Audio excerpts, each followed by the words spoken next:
রহমানির রহিম। বারেবকুণ্ড বিএনপি আয়োজিত আজকের এই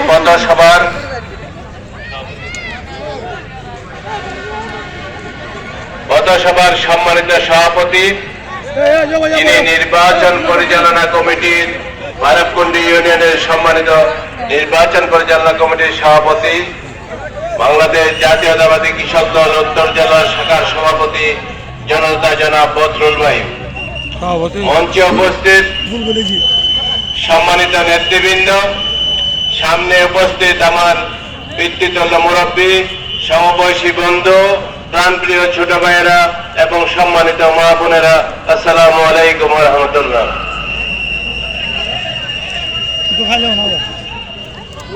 বাংলাদেশের রাজনীতিতে এই সময়টা বিশেষভাবে গুরুত্বপূর্ণ। যাদের বয়স আমার বয়সী অর্থাৎ তার চেয়ে বেশি, তাদের কিছু কথা মনে আছে, সেই স্বাধীনতা যুদ্ধের কথা।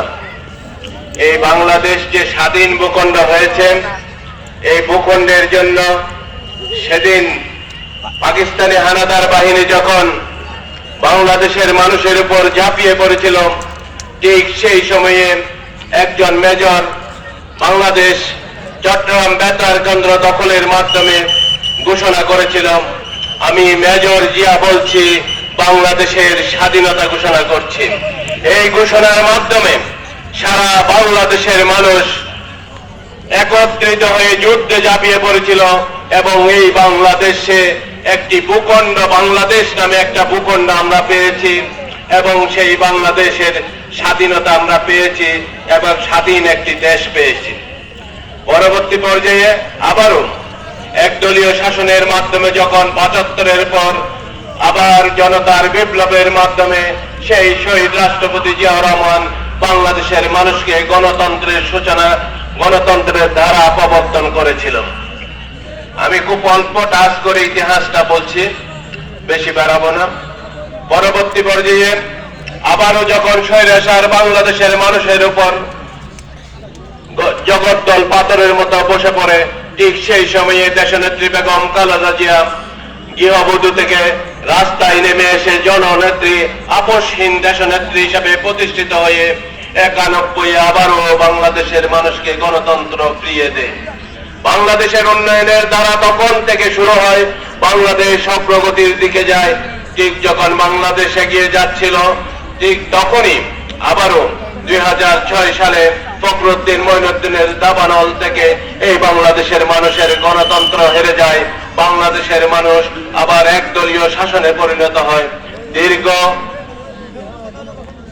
১৭টি বছর আমি সহ আমার সাথে অনেক যোদ্ধা, যাদের সাথে আমি দীর্ঘদিন কারাবরণ করেছি এবং অনেক এলাকার লোক আমার সাথে কারাগারে দেখা সাক্ষাৎ হয়েছে। বিগত সময়গুলোতে আমি যখন কারাগারে ছিলাম, আমরা দেখেছি আমাদের মা বোনের কান্না, আমরা অনুভব করেছি জেলে থেকেও। কারণ একটি ছেলে, যার একটি সন্তান জেলে যায়, সেই মা বুঝতে পারে তার বেদনা কত, তার কষ্টের কথা। সেইভাবে আমরা ভুক্তভোগী, আমাদের পরিবার যেমন বুঝতে পেরেছে, একইভাবে এই যে হাজার হাজার জনতাকে সেই যখন জেলে পড়েছিল, তখন আমরা বুঝতে পেরেছি আমাদের মা বোনদের হৃদয়টা তখন কিভাবে ভেঙে গিয়েছিল। যাই হোক, ছাত্র জনতার বিপ্লবের মাধ্যমে আবার বাংলাদেশের মানুষ কথা বলার অধিকার ফেরত পেয়েছে, যেটাকে আমরা বলি জুলাই বিপ্লব। অর্থাৎ ৩৬শে জুলাই, ৫ই আগস্ট বাংলাদেশের মানুষের মাঝে আবার মুক্ত বাতাসে কথা বলার অধিকার ফেরত এসেছে এবং একই দ্বারাই আমারও সুযোগ হয়েছে জেল থেকে বের হয়ে আজকে আমাদের এই মা বোনদের সামনে দেখা থেকে চোখাচোখি হওয়ার, আমাদের মুরব্বীদের সামনে দাঁড়িয়ে কথা বলার। সেই ২০শে আগস্ট জনতা আমাকে যেভাবে এই সীতাকুণ্ড এলাকার মানুষ অভিবাদন জানিয়ে, যে আমি সত্যি অভিভূত। এবং সবকিছু মিলে আজকের এই পর্যায়ে এবারে নির্বাচন, এর বাজে নির্বাচনটা গুরুত্বপূর্ণ। এই জন্যই বলি, বাংলাদেশের মানুষ স্বাধীনতার পক্ষকে ধারণ করে ছাত্র জনতার যে বিপ্লব, এই আকাঙ্ক্ষা ধারণ করে এই দুটি বিষয়কে একসাথে ধারণ করে এখন বাংলাদেশকে এগিয়ে নিয়ে যেতে হবে। অন্য দ্বন্দ্বগুলো বাদ দিতে হবে, চিন্তা করতে হবে এই বাংলাদেশকে অর্থনৈতিকভাবে এগিয়ে নেওয়ার জন্য। অর্থনৈতিকভাবে এগিয়ে নিতে হলে কি করতে হবে? আমাদের ভবিষ্যৎ প্রজন্ম, যে আমাদের মা বোনদের যে সন্তানরা আজকে আসছে, সন্তানদের জন্য আমরা একটা সুন্দর ভবিষ্যৎ সৃষ্টি করতে হবে। আমাদের ভবিষ্যৎ প্রজন্ম যাতে চাকুরির সুযোগ পায়, সেজন্য আমাদের ব্যবস্থা করতে হবে। এই শিল্প অঞ্চলকে ঢেলে সাজাতে বন্ধ কারখানাগুলো চালু করতে হবে এবং নতুন কলকারখানা সৃষ্টির মাধ্যমে আমাদের ভবিষ্যৎ প্রজন্মের জন্য কর্মসংস্থান সৃষ্টি করতে হবে। আমরা চাঁদাবাজিতে বিশ্বাসী না। আমরা আমাদের এলাকার তরুণ সমাজকে, ছাত্র সমাজকে ট্রেনিং এর মাধ্যমে দক্ষ জনশক্তি হিসাবে আমরা গড়ে তুলব। এখানে অনেকগুলো প্রশিক্ষণ ইনস্টিটিউট গড়ে তোলা হবে, যার মাধ্যমে আমাদের ভবিষ্যৎ প্রজন্মকে আমরা দক্ষ জনশক্তি করার জন্য আমরা ট্রেনিং এর ব্যবস্থা করব। এবং এই ট্রেনিং করার পরে 6 মাস 3 মাস এরকম ট্রেনিং করার পরে আমাদের এই ভবিষ্যৎ প্রজন্মগুলো যখন বিদেশের মাটিতে যাবে তখন 2 গুণ 3 গুণ বেতন যাতে পায় সেই ব্যবস্থা আমরা করতে পারবো ইনশাআল্লাহ। একইভাবে এখানে শিল্প কারখানা যেগুলো হবে সেইগুলোতে চাকরির সুযোগ হবে। চাকরির সুযোগ করার মাধ্যমে আমরা প্রতিষ্ঠানগুলোকে বাধ্য করব যে আমাদের শ্রমিকদেরকে যাতে উপযুক্ত বেতন দেওয়া হয় এবং ভালো বেতনের মাধ্যমে আমাদের ছেলেমেয়েরা সংসার চালাবে। তখন আর কারো আর চাঁদাবাজির প্রয়োজন হবে না বন্ধুরা। সুতরাং এমন একটি পরিবেশের দিকে আমাদেরকে নিয়ে যেতে হবে। বাংলাদেশকে নিয়ে অনেক পরিকল্পনা। একইভাবে আমাদের সীতাকুণ্ড অঞ্চল একটি আদর্শ শিল্প অঞ্চল যেমন হবে, এটা পর্যটন শিল্পের জন্য অনেক বেশি বিখ্যাত হবে। আপনারা ইতিমধ্যে দেখেছেন এদিকে সমুদ্র সৈকত, ওদিকে পাহাড়।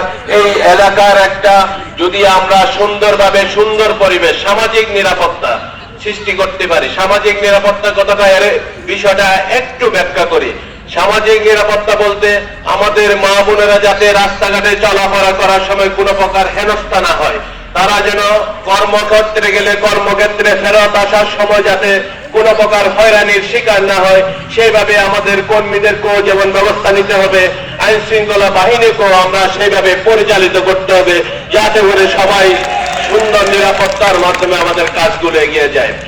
অর্থনীতি যখন এগিয়ে যাবে তখন বাংলাদেশের অপকর্মগুলো কমে যাবে। আমাদের যুব সমাজকে আমরা কাজের ভিতর রাখবো, তাহলে আমাদের এই যুব সমাজ মানসিকভাবে শক্তিশালী থাকবে। তখন আমরা মাদক মুক্ত সমাজ আমরা করতে পারবো।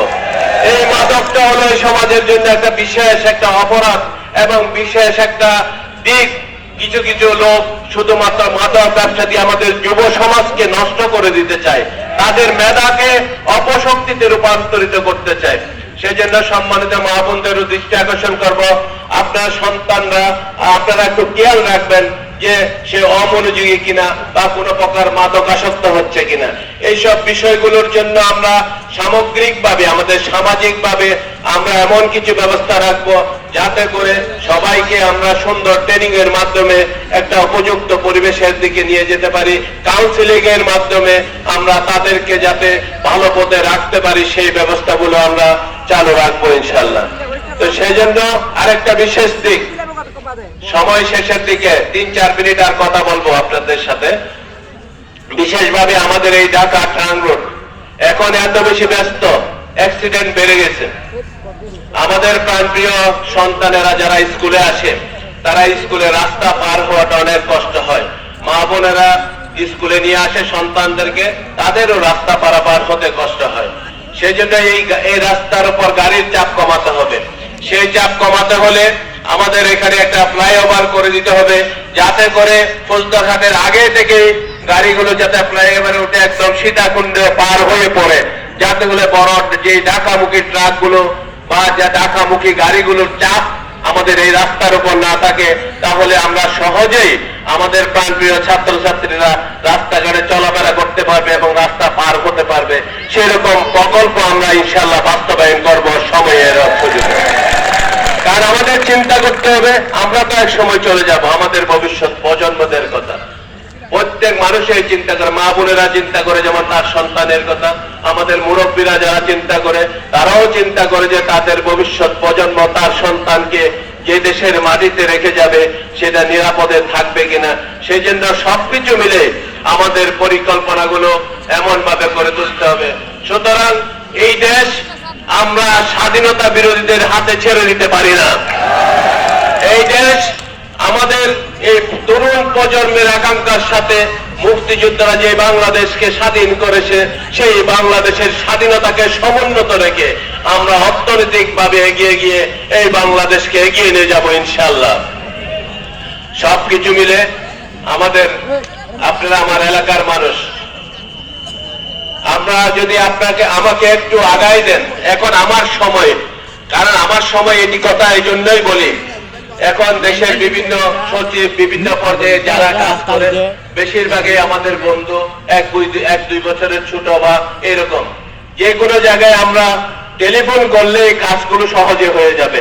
আপনাদের কাজগুলো করার জন্য এটা আমার জন্য খুব সহজ একটা বিষয় হবে যদি আপনারা এই সময়টাতে আমাকে সুযোগ সৃষ্টি করে দেন। সেই জন্য আপনাদের কাজ করতে হবে কি, 12 তারিখ কি করতে হবে? ভোট দিতে হবে। 12 তারিখ সারাদিন ধানের শীষে ভোট দেন। ভোট কেন্দ্রে উপস্থিত থেকে সপরিবারে মা বোন এবং আমাদের ভাই বন্ধুরা যারা আছে সবাই মিলে ধানের শীষ মার্কায় সেল দিয়ে আমাকে আপনাদের সেবা করার সুযোগ করে দিতে হবে। পারবেন আপনারা? দেখি শুধু মহিলারা বলবে মার্কাটা কি, মার্কাটা কি? এবারে পাশেরা বলবে ভোট দিবেন কিসে? ভোট দিবেন কিসে? সবাই মিলে মার্কাটা কি? মার্কাটা কি? উন্নয়নের প্রতীক, বারেকুণ্ডের প্রতীক, আমাদের মা বোনদের প্রতীক, চাচা চাচাদের প্রতীক, যুব সমাজের প্রতীক, সমগ্র এলাকাবাসীর প্রতীক, সবাই মিলে। সুতরাং আমি আর বক্তব্য বাড়াবো না, এখানে শেষ করবো। আমাদের মা বোনেরা, সম্মানিত মুরব্বীবৃন্দ, অনেকক্ষণ ধরে বসে থেকে 3টা থেকে 2:30 থেকে 3টা থেকে বসে থেকে শুধুমাত্র আমাকে সম্মানিত করার জন্য, আমার এই অল্প কথাগুলো শোনার জন্য যেভাবে ধৈর্য ধরে নীরবতার মাধ্যমে বসে আছেন, তার জন্য আপনাদের সকলের প্রতি কৃতজ্ঞতা, শ্রদ্ধা এবং ধন্যবাদ জানাচ্ছি। সামনের দিনগুলোতে আপনাদেরকে সাথে নিয়ে এই সীতাকুণ্ড তথা বাংলাদেশকে আমরা গড়ে তুলবো ইনশাআল্লাহ। বাংলাদেশ জিন্দাবাদ। শহীদ রাষ্ট্রপতি জিয়াউর রহমান জিন্দাবাদ।